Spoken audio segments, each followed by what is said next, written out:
through the beautifully landscaped gardens in the rear yard, reflecting on how much her life had changed in such a short time. It seemed like just yesterday that she was a young Amish girl, living a plain life on her family's farm in Lancaster County, Pennsylvania. Now, she was famous in her own right, as not only the wife of Viper, an international superstar rap singer turned music producer, but a woman adored by millions of people in countries that she had had no idea even existed when she was a child. In fact, she had never heard of Viper or rap music or the multitude of tiny Latin American and European countries she now visited frequently with Alejandro. Knowing what she knew today, she better understood why the public was so fascinated with their relationship. What were the odds of the biggest rap star in the world falling for a sheltered Amish girl? The story had been in the tabloids for months on end, with daily headlines that claimed all sorts of details about their whirlwind courtship. She remembered one article in particular that made her blush with embarrassment. "The Odd Couple," read the headline. "Plain Amish girl and Latino lover Viper, one of rap's sexiest stars, find love." It continued, while inside it featured a multitude of photographs that showed Amanda in her simple clothes and white prayer cap, doing her daily chores on the farm. Next to those pictures was a series of photos of Alejandro dancing on the stage as hundreds of his young female fans screamed his name and held up signs professing their undying love for him. It wasn't often that plain fame happened.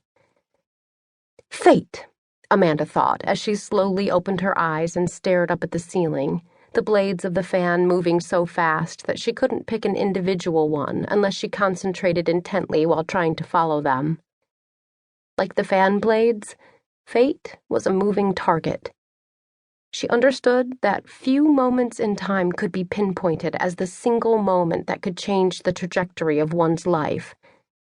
That Manhattan day when they had collided on the busy street was one. A moment in time that instantaneously changed the course of both her and Alejandro's lives. For the better.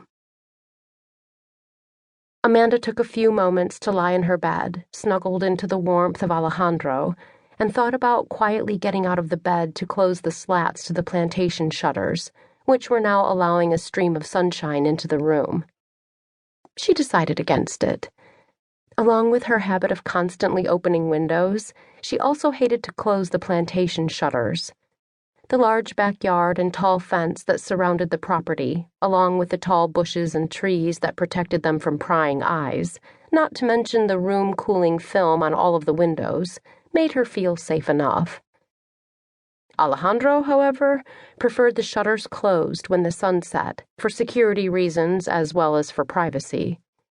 When he was away, she left them open. Last night, she'd forgotten to close them.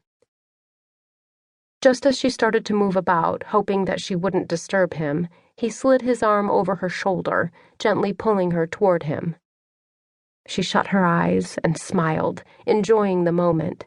The two of them alone, the warmth of his skin through her nightgown, the pressure of his arm against her chest. "Morning," he mumbled into her hair. "Good morning," she whispered back. "You didn't come to bed last night."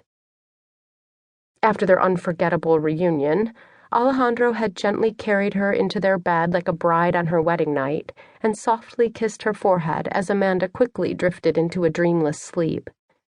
But several times throughout the night, she awoke to find the pillow beside her untouched and the bed beside her empty. He exhaled softly. "I couldn't sleep, and I didn't want to wake you, Princesa." He paused. "By the way, the house looks magnifica." She smiled to herself. He noticed. He always noticed. Even the small things. When she put out fresh-cut flowers, he always commented on the arrangement.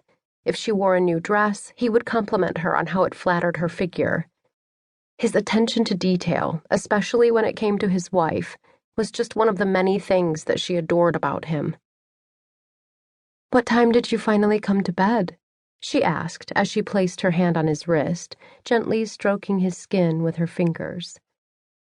He gave a soft